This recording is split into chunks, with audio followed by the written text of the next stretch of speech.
সকল ঈদের ঈদ ঈদে মিলাদুন নবী, সকল ঈদের সেরা ঈদ ঈদে মিলাদুন নবী। আমি শ্রদ্ধার সাথে তাদের এই কথা গ্রহণ করে বলি, আপনি যে বললেন সকল ঈদের সেরা ঈদ ঈদে মিলাদুন নবী, আপনার এই কথাটা শ্রদ্ধার সাথে গ্রহণ করে আমি বলি, আপনি যেই ঈদ পালন করেন এটার যদি সকল ঈদের সেরা ঈদ হয়, আমরা বলবো আমার নবী যেটা পালন করছে সেটা হবে সকল ঈদের সেরা ঈদ। এখন কথা হলো আপনারা যেটা করেন সেটা আমার নবী করছে কিনা, জবাব হলো না। অতএব আমার নবী যেই ঈদ করছে সেটাই সেরা ঈদ, আপনাদেরটা যেটা এটা সেরা ঈদ না। কোথাও যদি দেখেন লেখা আছে ঈদে মিলাদুন নবী সকল ঈদের সেরা ঈদ, আপনি নিচে লিখবেন প্রিয় ভাইয়া শ্রদ্ধার সাথে আমিও আপনাকে বলছি, আপনি বলছেন আপনার ঈদ সকল ঈদের সেরা ঈদ, আমি নিচে লিখে দিলাম আমার নবীর ঈদ সকল ঈদের সেরা ঈদ। আপনি খালি আগে এইভাবে বলবেন, যেমন আমরা দুইজন, তো উনি বলতেছি ঈদে মিলাদুন নবী সেরা ঈদ, তা আমি বলতেছি নবীরটা সেরা ঈদ। উনি টেনশনে পড়ে গেছে, নবীর ঈদ আর ঈদে মিলাদুন নবী কোনটা? তো আমি বলতেছি আপনি কোনটা? আমি ঈদে মিলাদুন নবী সেরা ঈদ বলি। মানি কোনটা? ওই যে 12ই রবিউল আউয়ালে আমরা একটু আনন্দ উল্লাস করবো, ঘুরমু ফিরমু, খামু শেষে মিষ্টি ইত্যাদি, যাই হোক যেটা হোক। তো উনি বলতেছে ঈদে মিলাদুন নবী এটা হলো সকল ঈদের সেরা ঈদ।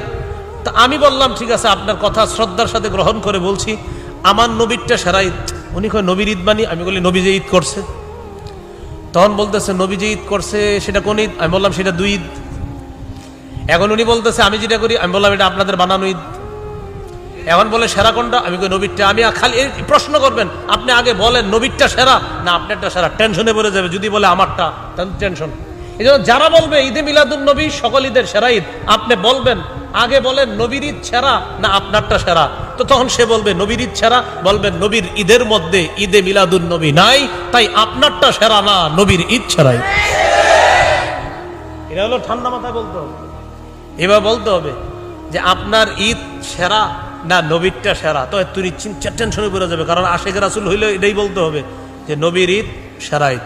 তখন বলবেন নবীর ঈদের মধ্যে আপনাদের এই ঈদটা পাওয়া যায় না, অতএব আমার নবীর ঈদ সেরা ঈদ, এটা আপনিও বললেন, আর আমরা তো স্বীকারই করি আমাদের নবীর ঈদ সকল ঈদের সেরা ঈদ। আল্লাহ আমাদেরকে এই কথাগুলা বুঝে শুনে আমল করার তৌফিক দান করেন। বলেন ইসলামী ঈদ কয়টা? ঈদ মানে কি একটু মন দিয়ে শোনেন। ঈদ আনন্দ, খুশি, উৎসব প্রকাশ করা। 2 নম্বর, ইসলামে ঈদ বলতে কি বুঝায় এটা আমাদের জানা দরকার। এই ব্যাপারে 3টি হাদিস বলি, মন দিয়ে শোনেন।